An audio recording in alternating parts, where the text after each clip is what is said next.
signs. It's amazing that people don't do this as a habit already. It makes life cheaper for the developer. It makes life better for the occupant. So again, commercially, it's an all-rounded solution which is better. Everybody wins, and it's something we should be looking at as a collective industry. Multi-layering. Again, we sort of get taken into situations with national companies where they show us this amazing dining hall, which is sort of in itself 35,000 square feet. It seats 500 people, and it's absolutely useless between the hours of 10 AM and 12 when it's not lunchtime, and then it's absolutely useless after lunchtime for the rest of the day. It's crazy. So multi-function, multi-layering of spaces is absolutely blindingly obvious, or should be, and it's something we should be pushing forward in terms of every single space. And this has come from good self-made billionaire sort of clients of ours, and he's always telling me, Lee, don't get yourself boxed into anything in business. Never sort of hem yourself into something that can't be flexible. And the same applies to every single space within these headquarters buildings. They should all have the ability to morph through the day without a single piece of furniture or a single item needing to be moved or changed.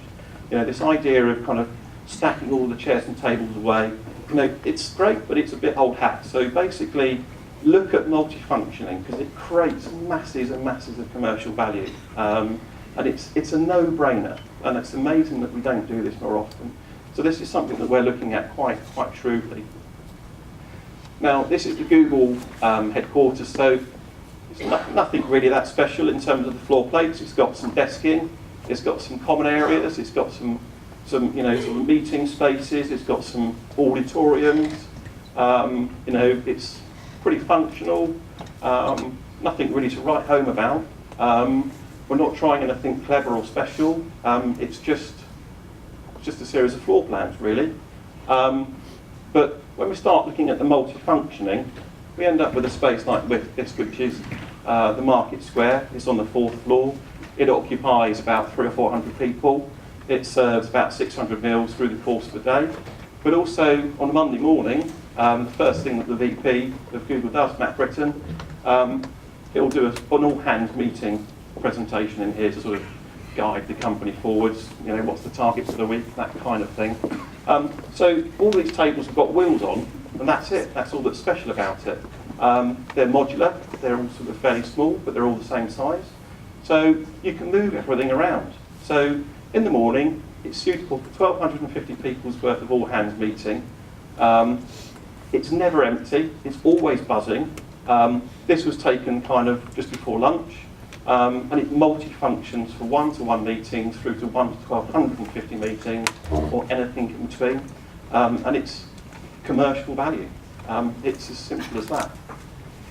Secret gardens. So we ended up with sort of leftover balconies, which kind of were outside of the sort of net to gross calculation. They're sort of balconies on level 9 of looking across London. So people will say, well, what do we do with those? So we've created some sort of boothy type things. They're made of real hedge. They've got screens in them. They've got some plants and pots in them. And they can be used for any layer of multifunction in terms of sunbathing, through to smoking, but shouldn't really happen, through to having a proper little meeting. They're different sizes, so you've got booths that are a minimum of 2 people. You've got booths that fit 12. And people use them any way they like. They've got Wi-Fi. They do anything. You sit out there having a beer at the end of the day. It's great fun. It's collaborative. It's multifunction. It's commercial. Google Park. Another balcony that was left over. It's a bit English garden. And actually, the dog actually does exist as well. There is a dog that sort of roams this garden.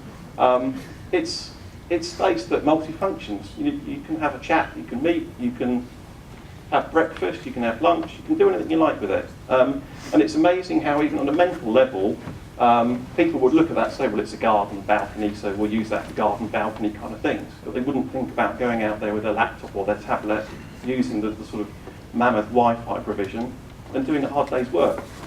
Just that mentality itself changes the commerciality of what these buildings can actually deliver for us. The famous allotments. So each tub is one person's allotment. It has your name on it, and it pushes forward as a collaborative space. Okay. Sorry. Tom.